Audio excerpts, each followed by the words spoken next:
From your backyard to the wild bush, there's an unwelcome guest hopping back into view, the invasive cane toad. These toxic amphibians are making a resurgence in parts of the island, and while they may look harmless to some, they can pose serious risks to pets, wildlife, or even young children.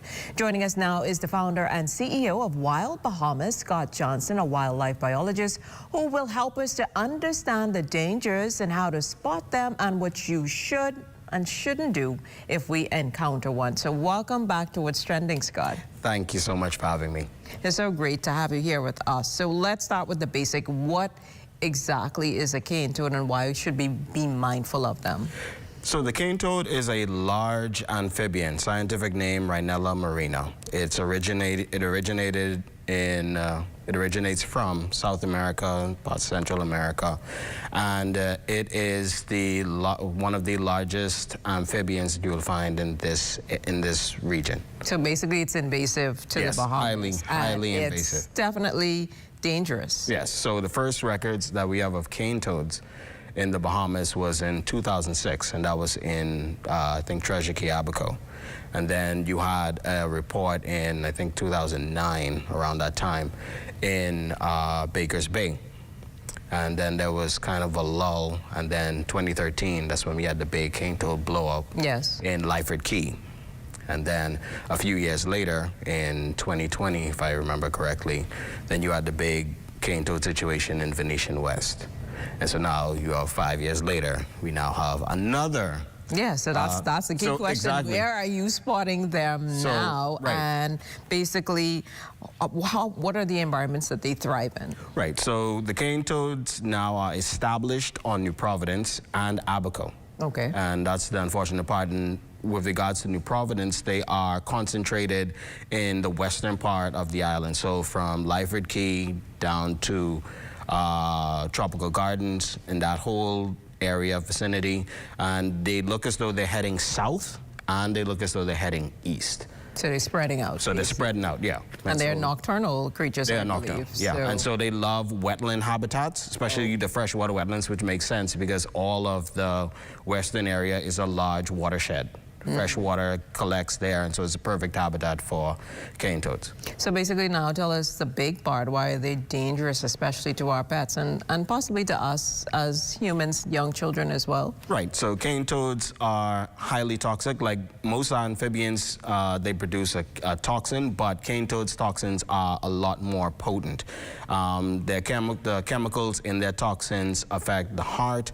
It can cause palpitations, salivation, cause animals to go into seizures and eventually death. And if you have pets, especially small pets like toy dogs and stuff like that, if they play around with the toad bites, and they bite the toad just by playing with it, they can be dead in as little as 15 minutes.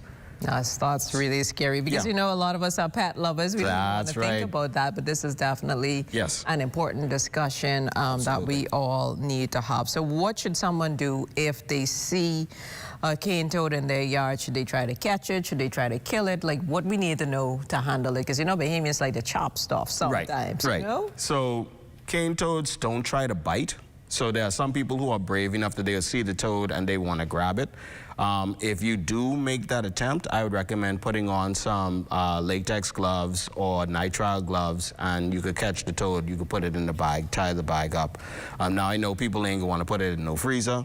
But we were talking, you said that to explain why that's a humane way to... Exactly. So if you want to euthanize the toad, putting it inside of a freezer for 24 to 48 hours, the animal will slowly go to sleep because it's cold-blooded, and when the temperature drops, they tend to get lethargic, and then they close their eyes, and then they go to sleep forever.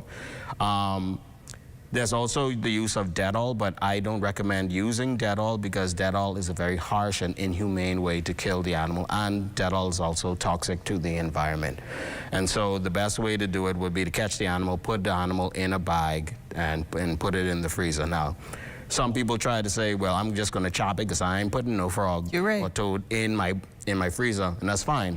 But when you try and chop a toad like that, they have large parotoid glands on the sides of their heads that under pressure they can squirt out toxin. And you become Exactly, and if you chop it and you chop it in the wrong place and some of that toxin spill in your eye or in your mouth, then that's a problem.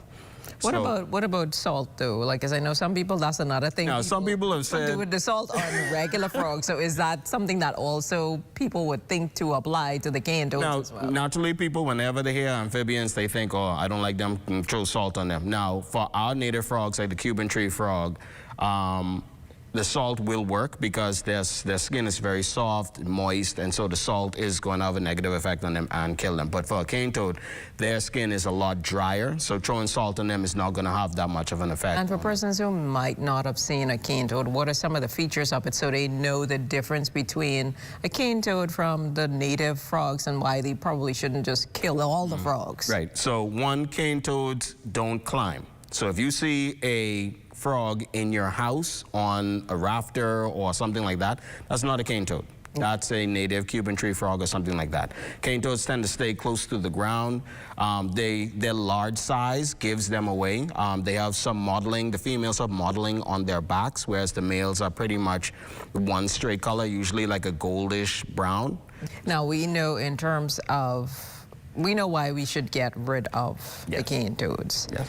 However, the little harmless frogs, they're not doing anybody anything. Why should persons leave them alone? How important are they to the environment overall? Well, our native amphibians are great for insect control, especially with regards to the mosquitoes. You know, this time of the year it's hot, humid, mosquitoes are out, and the tadpoles of the native frogs, they eat the larvae of mosquitoes. As we raise awareness, what should we do as a community to control or to reduce the spread of these cane toads? Something like what people who are in agriculture, they put this mesh around their yards, around the areas where they're growing their crops. You may want to do that, and that will prevent the toads from being able to access your yard. You can contact me at 432-9172. And I'll be happy to go and check it out for you and see what I can do to assist you. And I know that you talked about the humane aspect, but I don't know how many Bahamians are gonna go and catch a cane toad. That's true. And flag it up, and then if you're not comfortable with it, give me a call. Give me a call, and let me help you get rid of it. Awesome, awesome. Well, thank you so much, Scott, for shedding some light on this growing concern with the cane toads. Obviously, no problem. We know that we need to address it, and obviously, protection is a first step to education and ensuring that everybody knows what they need to do to stay safe, especially for themselves and for their animals as well. So thanks again for joining us. No problem. Thanks again for having me. So from tackling a toxic threat in our backyards to celebrating the powerful women leading changes in our communities, we're shifting gears to mark Women's Equality Day. We're taking a closer look at why it matters now more than ever. Stay tuned.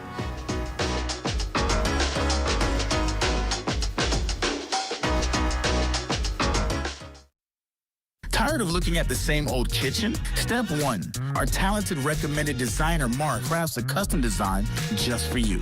Step 2. Once your design is ready, CBS Bahamas makes ordering effortless. Your dream kitchen is within reach.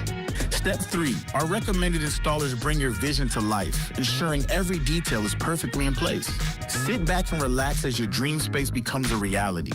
Visit cbsbahamas.com and start bringing your home improvement dreams to life today.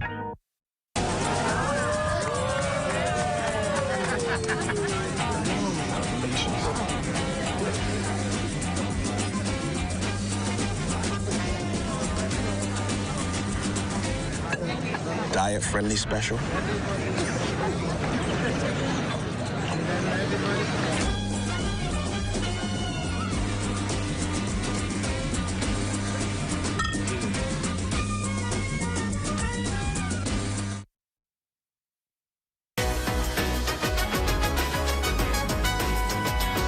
Today, Tuesday, August 26, marks Women's Equality Day, a day recognized in the United States but carrying a message that echoes far beyond its borders. Women's Equality Day was first established in 1971 to commemorate the certification of the 19th Amendment to the U.S. Constitution, which granted American women the right to vote in 1920. It was a landmark moment in the global fight for gender equality and the result of decades of suffragette activism. But beyond honoring the past, Women's Equality Day is a call to action. It's a day to recognize the progress made and the work still ahead in achieving true equality in pay, representation, opportunity, and rights. And while it's officially recognized in the United States, the themes are universal. The right to choose, the right to lead, and the right to live free of discrimination, from workplace equality to political participation. These are challenges faced by women in every corner of the globe. So how do we make it relevant to women across the world? By using it as a moment of reflection and of connection, to share stories, to elevate voices, to advocate for fairness wherever we are, whether that's in boardrooms, classrooms, or at the polls. And if you want to show solidarity this Tuesday, wear purple, the historic color of the women's equality movement, symbolizing justice and dignity. Women's Equality Day may have its roots in American history, but its branches reach everywhere. Here at home, women are breaking barriers every day, from entrepreneurs and educators to activists and leaders shaping our future. On Women's Equality Day, we celebrate their strength and resilience, and we recommit to supporting equality right here in our own backyard. So wear your purple with pride, lift up the women in your community, and keep pushing for progress, because real change starts local. If you would like to be a part of What's Trending, DM us on Instagram at What's Trending on ZNS.